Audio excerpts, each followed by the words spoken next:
Saludos, bienvenidos a compartir una nueva edición de Diálogos aquí en Canal del Sur a través de nuestra señal interregional en Telefónica del Sur, Canal 47, para Ancud y Net América 53 y también en nuestras redes sociales. Hoy para hablar de un tema siempre sensible, la economía, y para estos efectos tenemos al Ceremi de esta cartera aquí en la región de los lagos, el Chilote, Luis Cárdenas, quien nos acompaña por vez primera aquí en los estudios, obviamente es permanente actor también en la cobertura informativa. Primero que nada, por supuesto, la bienvenida a su casa nomás llega, como se dice aquí en nuestro territorio. Así es. Muchas gracias por la invitación, encantado de estar en este canal. Hace tiempo que no venía particularmente a este canal, a este espacio. A este espacio. Sí, sí. Así que esperemos que podamos seguir trayendo y conversar sobre temas importantes, particularmente lo que estamos haciendo desde el Ministerio de Economía y puntualmente, digamos, cosas que se pueden evidenciar respecto de bajadas que son importantes, no solamente que afectan muchas veces hoy día a las sensibilidades de las personas, particularmente algunos elementos que son importantes, que se trabajan desde el Ministerio de Economía, hasta las políticas más bien de fomento productivo, que son muy importantes, pero nosotros en nuestra cartera tenemos 8 instituciones, digamos, muchas de ellas muy vinculadas al territorio, como por ejemplo Cernapesca, Indespa, la Dirección Nacional de Pesca, Cernatur, el INE, Corfo y Cercotec son los más conocidos, pero hay otras carteras también que son importantes. Bueno, y entiendo en esa línea, Ceremi, que se están estableciendo nuevos pasos, presentémoslo como una nueva estructura, una nueva metodología.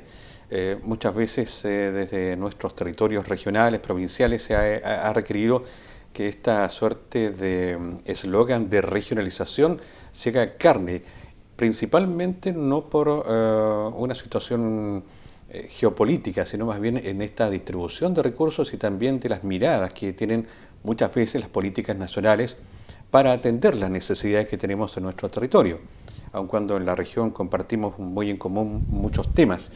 Y en ese aspecto se ha estructurado en la región, en fecha reciente, un comité que un poco va a cambiar esa forma de, entre comillas, priorizar y también de distribuir y asignar los recursos. ¿De qué se trata?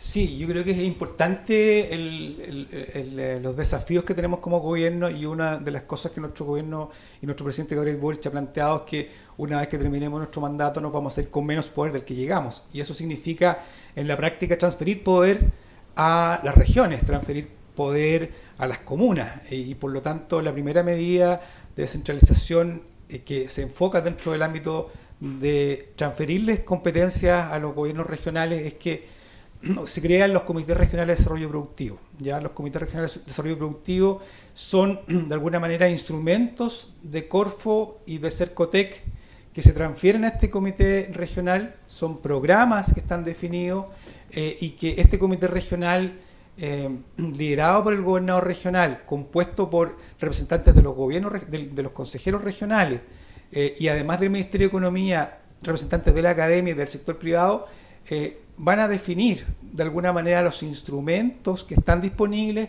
para focalizar estos instrumentos en la región. Vale decir, estos programas que tenían antes mirada nacional, hoy día bajan en la región. Este comité define sobre dónde focalizan estos instrumentos y por lo tanto podemos llegar de manera mucho más rápida, mucho más concreta, con pertinencia territorial, que es lo que hoy día no teníamos actualmente, donde podemos incluso modificar las bases de estos programas y eso significa, digamos, llegar directamente a nuestra región, a la gente, con programas específicos. De esta manera, ¿quién más y mejor que nosotros en nuestra región somos capaces de saber dónde están nuestras necesidades y nuestras prioridades? Por lo tanto, podemos hacer frente con esta batería de programas a esos desafíos de fomento productivo y de innovación que nuestra región lo requiere.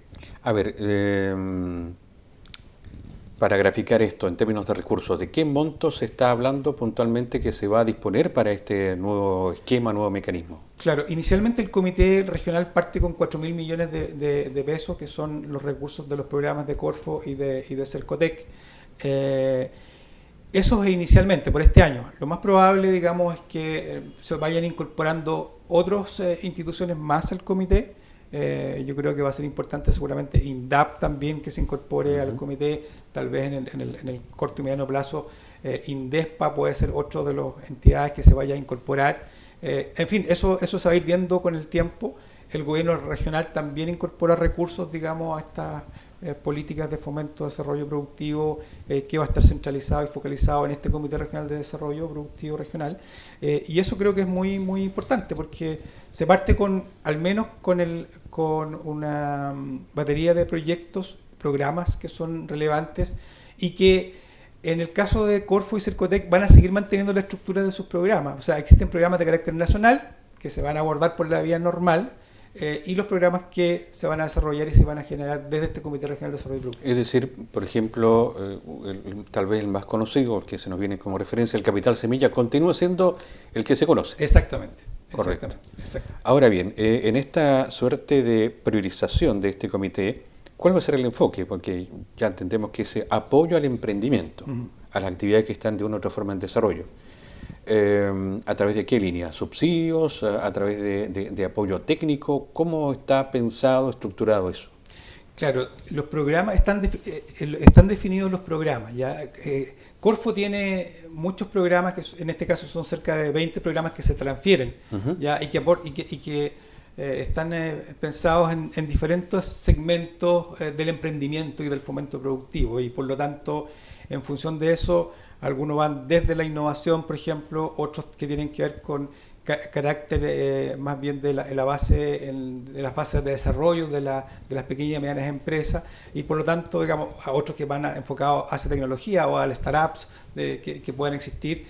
Entonces son diversos los instrumentos, y por lo tanto la importancia de esto es que yo creo que también va a ser una mirada desde cuál va a ser el aporte que puedan hacer, donde se genera la información, cómo se genera desde las bases, y por lo tanto, digamos, los municipios en esto son un aliado importante a la hora de entender dónde están sus principales problemas en cada comuna. Nosotros en Chiloé, tenemos diversidad en diferentes comunas, tenemos situaciones que son distintas una de otra, y por lo tanto, digamos, si queremos fomentar el desarrollo productivo en Ancud, no es lo mismo que lo que a lo mejor requiera la comuna de Puqueldón, por ejemplo. Entonces, la gracia de esto es que eventualmente también los municipios van a ser un aliado muy importante para poder subir la información a este Comité Regional de Desarrollo Productivo, y de tal manera que, digamos, esto va también de la mano con la estrategia de desarrollo regional que cada gobernador tiene, y por lo tanto, digamos, nosotros nos sumamos a eso con los instrumentos que están desde el Estado para poder focalizar justamente las necesidades de los territorios.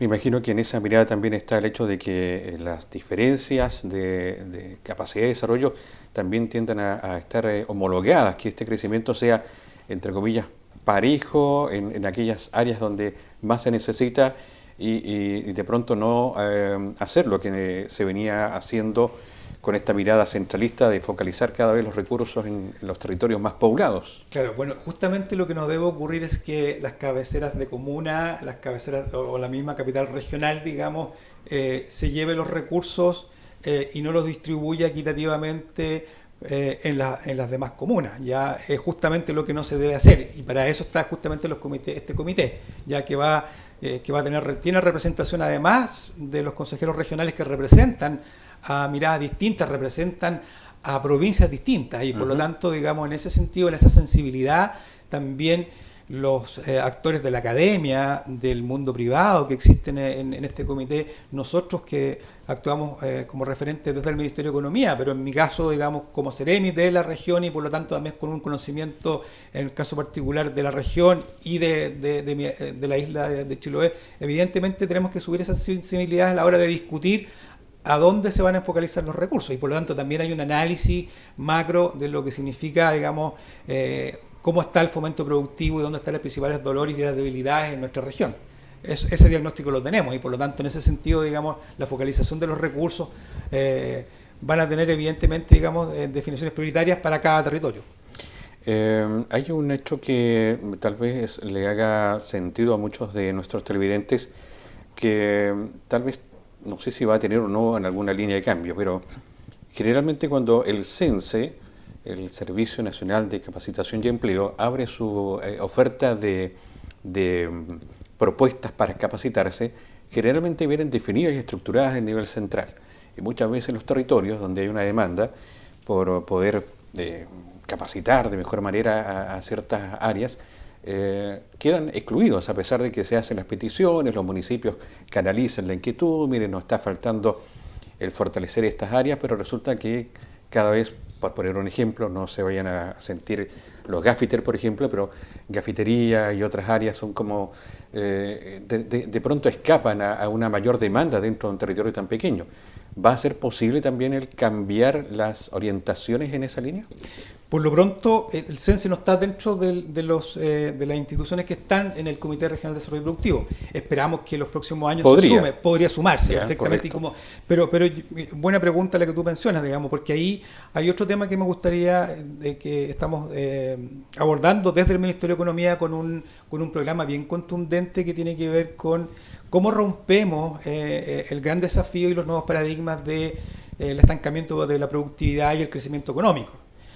Nosotros presentamos lo que se denomina la Agenda de Productividad, que son 9 ejes centrales con 40 medidas concretas de cómo nosotros vamos a abordar y mejorar la productividad. O sea, cuando tenemos 15 años, no es que este gobierno vaya a solucionar todos los problemas. Justamente, digamos, hay problemas que se arrastran de hace 15 o 20 años. Y uno de ellos es justamente el crecimiento económico y el otro es la productividad. Y en estas 40 medidas, evidentemente nosotros tenemos que hacer una mirada interna de lo que pasa en el aparato público. Y por lo tanto, muchas cuestiones que ocurren en el aparato público donde justamente la modernización y la mirada desde el interior tienen que cambiar. Por ejemplo, una de ellas son que nosotros tenemos una excesiva burocracia en la tramitación de los permisos sectoriales y por lo tanto eso implica una demora en los procesos de inversión y evidentemente en la reactivación de la economía. Estamos presentando una reforma concreta respecto de un proyecto de ley para poner fin a la cantidad de más de 200 permisos sectoriales que hoy día existen, de tal manera de reducir esa cantidad de permisos y además de eso poder en el breve plazo, vale decir, si antes nos demorábamos 2 o 3 años en un permiso sectorial, ojalá reducirlo en la brevedad en lo más mínimo que se pueda, para de esta forma también destrabar estas cuestiones. Y lo otro es justamente con lo que tú preguntabas y que tiene que ver con que la oferta pública, desde los diferentes instrumentos, como el caso del CENSE, tiene que tener hoy día una mirada respecto de lo que se necesita en el país que estamos viviendo. No podemos tener cuestiones que ya hoy día las nuevas empresas, las empresas que hoy día requieren de cierta modernización, no tengan pertinencia de la oferta que entrega el Estado con lo que se necesita o con lo que requiere el mercado. Y por lo tanto, muy importante en eso. Y ahí justamente también hay una reforma, una mirada de qué es lo que se va a hacer en el CENSE, cuál va a ser la oferta programática que va a tener. El otro día hablábamos con el Ceremi del trabajo, a propósito de, si ustedes recuerdan, antes de la pandemia los programas eran cajeros para los bancos o cajeros para el retail. Vino la pandemia, eso se transformó totalmente y hoy día lo que está llevando a que prácticamente los cajeros no van a existir. Entonces no le podemos dar una oferta desde el Estado a un instrumento que ya en la práctica no va a resolver los problemas que en su momento eran capaces de resolver. Entonces, efectivamente, eso va cambiando y nosotros buscamos también con esto entregar ofertas pertinentes respecto del momento en que estamos viviendo para los desafíos del futuro de las empresas. Vamos a un área sensible en Chiloé, Ceremi, como es el sector de la pesca artesanal. A su seremía golpean las puertas aquellos que buscan precisamente apoyo para la reactivación, pero también están aquellos que le presentan a ustedes problemas cotidianos, producto de la temporada de invierno, por ejemplo. Hay una menor cantidad de zarpe, por ende baja la productividad y esa carencia de economía se traspasa a la familia y se genera un problema también socioeconómico. ¿Atiende esta realidad, este nuevo escenario del cual nos comenta en esta jornada? A ver, nosotros tenemos, la pesca en general en nuestra región, si uno revisa, digamos, prácticamente el RPA, tenemos más de 35.000 pescadores. Las cifras parecieran estar dentro de una situación aceptable. Claro, no, además que es una región muy, quiero decir que la región de los lagos y particularmente en nuestra isla grande de Chiloé se concentra la mayor cantidad de pescadores y pescadoras artesanales. En Y el por lo tanto, RPA. en los registros de pesca artesanal, Sí. claro, son prácticamente el 45%. ¿Ya? Pero hay un hecho menor antes de avanzar en eso que nos dejó una interrogante cuando se genera este mayo chilote producto de la situación de la marea roja y el gobierno dice, bueno, vamos a apoyar a los que tienen el RPA. Y resulta que advertimos en las calles que la mayor cantidad de pescadores no estaba dentro de este registro. No sé si se ha avanzado o no, si se pretende avanzar. Allí un poco engloba la consulta que le formulaba plantear de cómo se atiende también esta situación de la falta en el sector productivo. Se habla de los informales y los formales. Y en la pesca artesanal también aparece este mismo escenario. Bueno, yo diría que la pesca artesanal es también sin duda, digamos, representa más bien una de las preocupaciones permanentes de nuestro gobierno. Nosotros tuvimos, a propósito de los desafíos de construir una nueva ley de pesca, más de 20 diálogos con más de 1.200 pescadores y pescadores artesanales de nuestra región, donde efectivamente no solamente, digamos, atendemos, si yo creo que el 70% de la ocupación del tiempo del Ceremi de Economía está en los diálogos permanentes con los diferentes dirigentes de la pesca artesanal y por lo tanto el registro efectivamente no indica todos quienes efectivamente, digamos, hoy día trabajan, estén en actividad.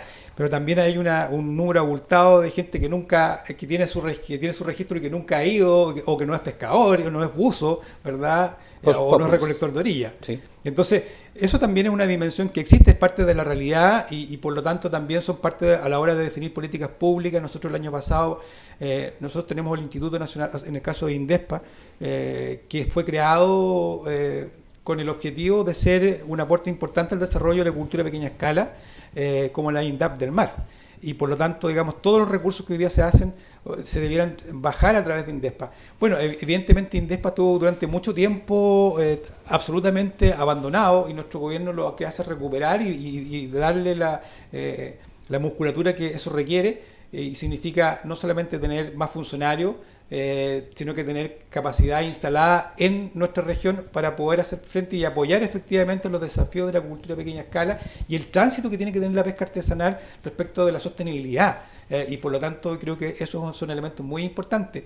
En políticas públicas bien poco se ha hecho y gran parte de los desafíos que tenemos también en nuestra nueva ley de pesca, que es uno de los propósitos y los compromisos de nuestro presidente Gabriel Boric, es que se está trabajando en ello prontamente en el próximo mes, en el mes de junio, ya se va a presentar el proyecto de ley y aborda no solamente estos temas, sino que otros temas también, como por ejemplo el desafío que tenemos hoy día que nuestros pescadores y pescadoras no tienen, por ejemplo, seguridad social.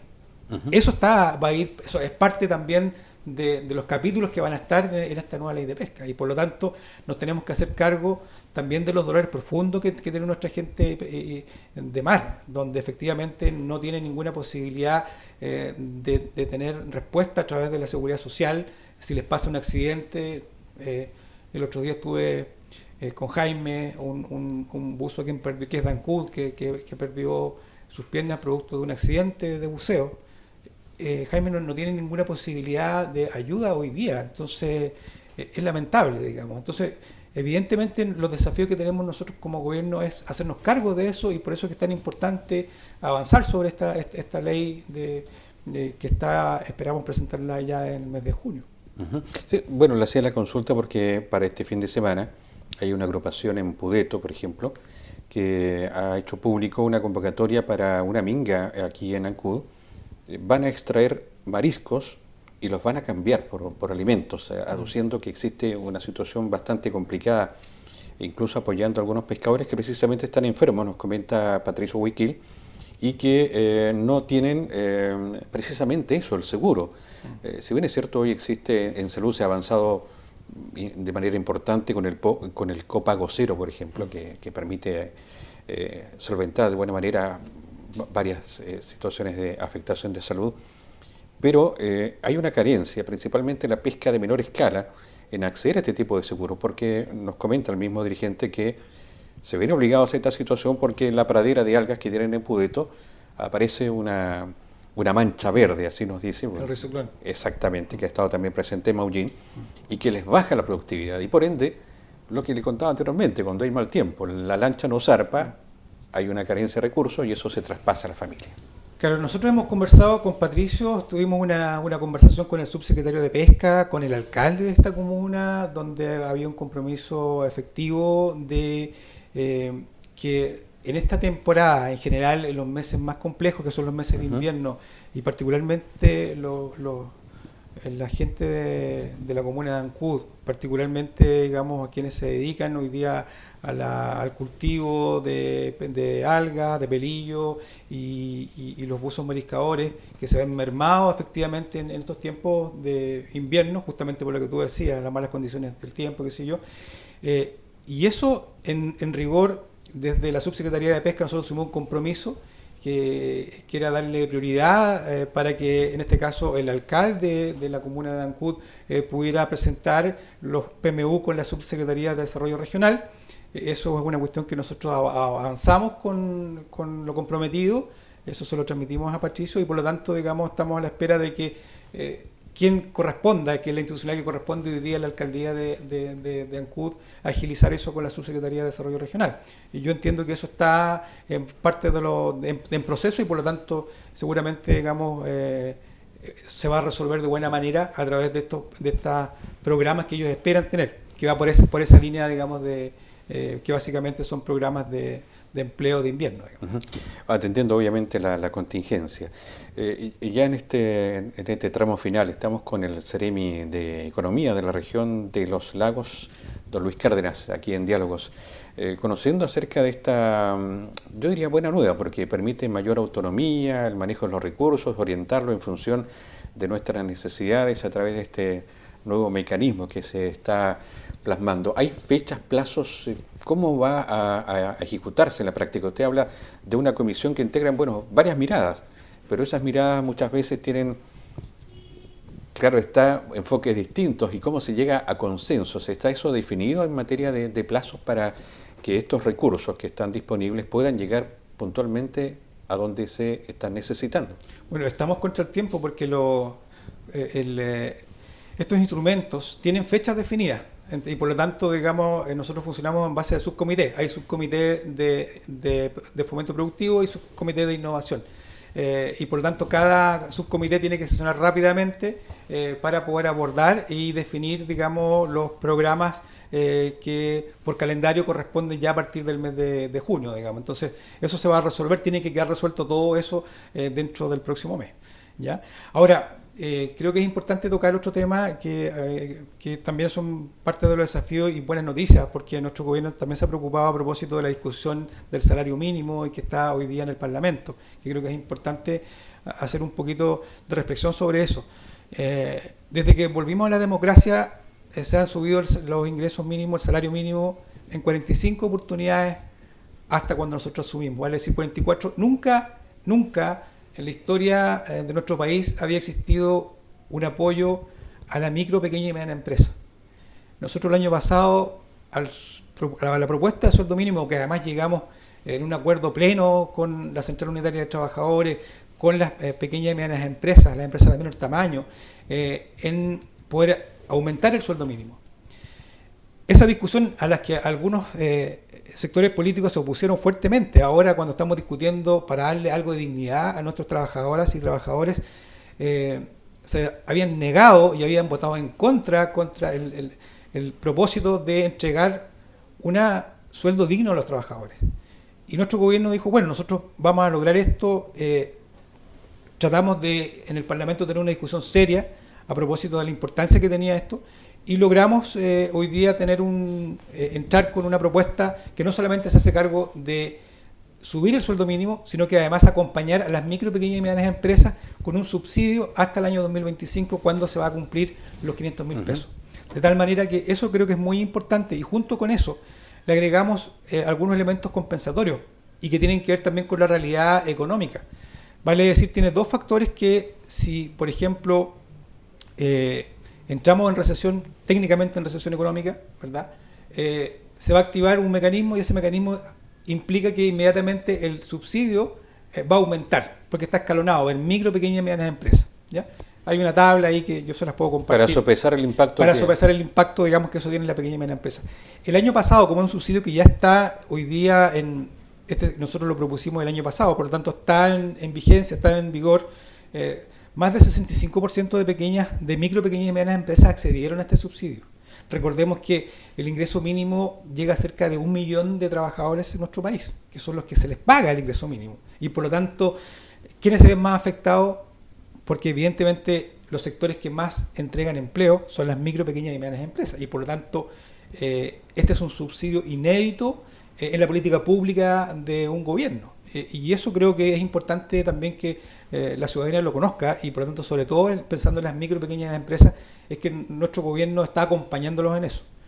Junto con ello, lo que propusimos es lo que se denominó el alivio de deuda tributaria. Esto significa que había muchas micro, pequeñas y medianas empresas que durante la pandemia, durante el estallido social, sufrieron una complicación económica, unas mermas en sus ventas. Nosotros acompañamos con este alivio de deuda tributaria que implica condonar el 100% de las multas y los intereses si tienen alguna deuda con la Tesorería General de la República, particularmente deudas de carácter tributario. Pensemos en el caso de IVA, pago de IVA o también de contribuciones, ¿ya? Y por tanto, este beneficio también en el nuevo proyecto de ley que está en el Parlamento ahora lo vamos a extender porque tenía vigencia hasta el 30 de abril. Entonces, se va a extender hasta todo el periodo 2023. Por lo tanto, también es un aporte y apoyo importante a las micro y pequeñas empresas que hoy día tienen problemas de pago, que tienen problemas con el Estado mismo, digamos, ¿ya? Y así hay una suerte de reformulación de otras cosas más que en la discusión salió, que eso es, yo digo, harina de otro costal, pero porque básicamente la discusión se transformó en el impuesto de primera categoría de las micro y pequeñas empresas que va en la reforma tributaria. Pero sin embargo, nos hicimos cargo también de mantener durante todo este año el 10% de el pago de primera categoría de impuestos a las micro y pequeñas y medianas empresas y el próximo año un 12,5%.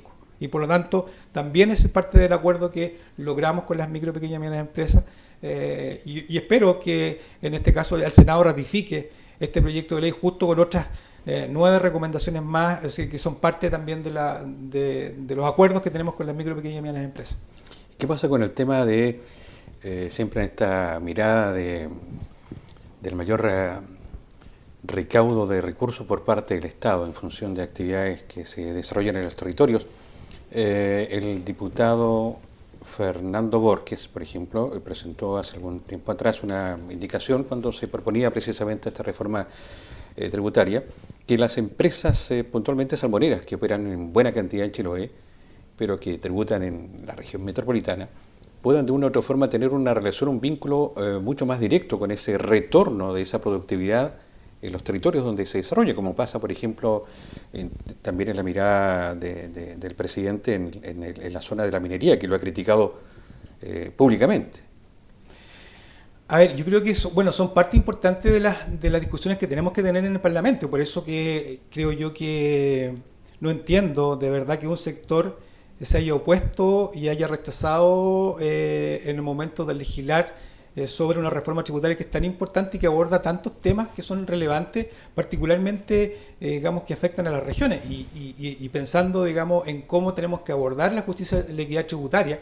Y la equidad tributaria significa también hacernos cargo de que llegue esos recursos equitativamente a los territorios, pero además de eso hay que tener una ley que además nuestro presidente en su venida a la región específicamente dio una buena nueva, que tiene que ver con que se va a comenzar a discutir, ¿verdad?, la ley de rentas regionales, que va a generar un impacto importante, justamente los desafíos que estamos impulsando como gobierno, que es descentralizar y que las regiones tengan la mayor cantidad de recursos, y eso implica también abordar estos temas de las contribuciones que hacen las empresas que trabajan en nuestra región a los desafíos que tienen la región, y por lo tanto, digamos, yo creo que son parte de las miradas que hay que tener en cómo en materia tributaria y en cómo innovamos, ¿no?, en temas tributarios, pero sino que se transforma finalmente, digamos, en lo que realmente requiere el desarrollo de un país, que es tener mayor primero, para hacernos cargo de los desafíos de los gastos permanentes, tenemos que tener ingresos permanentes, y por lo tanto, por eso es que es tan importante tener una reforma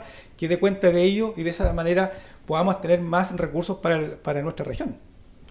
Es de esperar que todas aquellas aspiraciones puedan decantar en un escenario político a ratos un tanto complicado, pero que cuando se dice que se atiende la realidad de los sectores más desposeídos, pareciera que no es tan consecuente luego en el momento de las votaciones, pero eso es, como usted también decía en un momento del diálogo, harina de otro costal, que dejaremos para una próxima oportunidad. Solamente agradecerle, Serimi, esta visita a Canal del Sur, a Chiloé, en esta agenda de actividades de su cartera.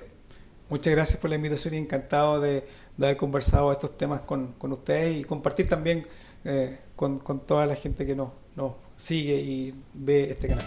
Nosotros abiertos al diálogo, esa es la propuesta de este espacio aquí en Canal del Sur. Agradecemos por supuesto su sintonía y será hasta una próxima nueva edición. Gracias.